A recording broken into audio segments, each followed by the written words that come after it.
What's going on, everybody? Drew Dekes here with a little pregame show for you guys ahead of the Ottawa-Montreal game tonight. Got a bunch of stuff to go through here quickly. Not going to keep you guys for too long today, but just want to let you guys know if this is your first time tuning in right now on the Habs Tonight YouTube channel, we, of course, appreciate the support so far. Just want to remind you guys about what kind of shows we have on the channel here. So I'm going to try to say this properly in terms of the Monday show with Anik and Shane. That's autord'laligue. I hope I got that right. That's around the league in French, but of course that's translated in English to around the league. So be sure to check that out on Mondays. They love bringing you guys that content to our French fan base. We love you guys, and we want to make sure everybody gets in on the action. We know we got lots of French Canadian supporters for that. So, and then of course tonight, post-game show live with the Habs Tonight team. You might be able to get a chance to interact tonight on video post-game with the Habs Tonight team. So be sure to do that if you can. We've also got We See Wednesday, of course, which is really just a mainstay on this channel with a guest every week. We've got Dan Carcillo coming up this Wednesday, guys. Going to be a phenomenal interview. You don't want to miss that one. Crushing Cans either on Thursday or Fridays, depending on Habs game days. That's when Crushing Cans is going to be going on. And then, of course, myself, Drew Dekes, joining the team throughout any post-game, pre-game stuff. And you're going to see more content about other teams released soon on this channel too, guys. So stay tuned. We appreciate the support. Now let's get into, and actually before we get into the Habs Sens and preview them tonight, I want to show you guys something here. And that is that we know Caufield is going to be arriving shortly to the Laval Rocket. Looks like it could be within a few days. It's going to be definitely this week where we'll see him hit the ice.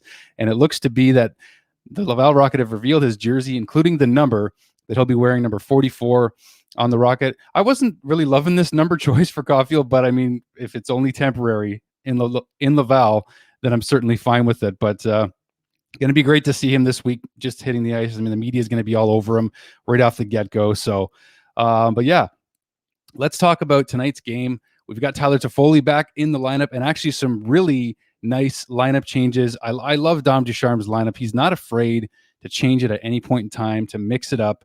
And I think that's probably one of the most entertaining things about him so far, is that he's just willing to try new things each and every game. So let's give you guys a little breakdown here of the lineup. We're going to show John Liu's tweet here, which of course breaks down the lineup from this morning.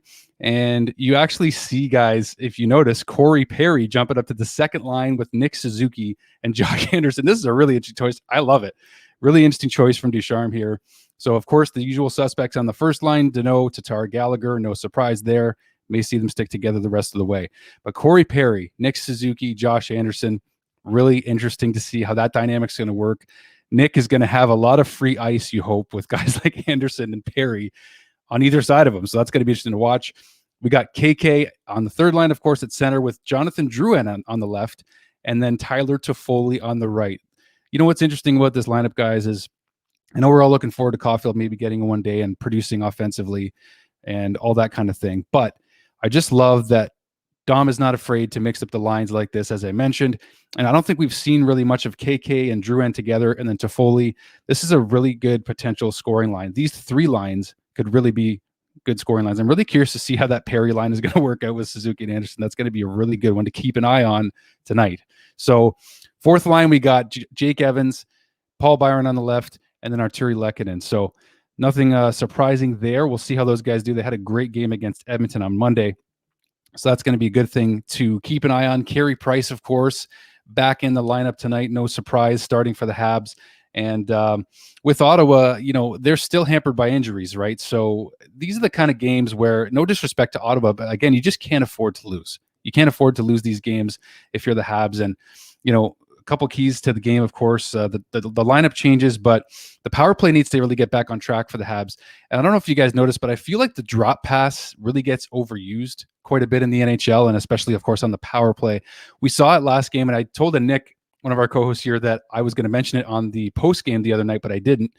It was kind of frustrating to watch sometimes with, you know, the drop pass, because Shea Weber, the man mountain himself, comes up to the blue line, carries the puck all the way up from the defensive zone to the offensive, or to the Sens defensive blue line, and then he stops and then drops the puck back. And you got to think Weber's a big enough guy that he's going to be hard to get off the puck when trying to enter the zone. But it almost seemed like Shea got up and was like, oh, I got too close, and had to drop the puck back. But I just think that drop pass is a little bit overused, and the Canadiens really should try to get their power play back on track tonight. They had a lot of opportunities against Ottawa. Now, mind you, they won that game and almost got a shutout, but you still want to see them continuing to build momentum as Alex Burrows continues to improve that power play.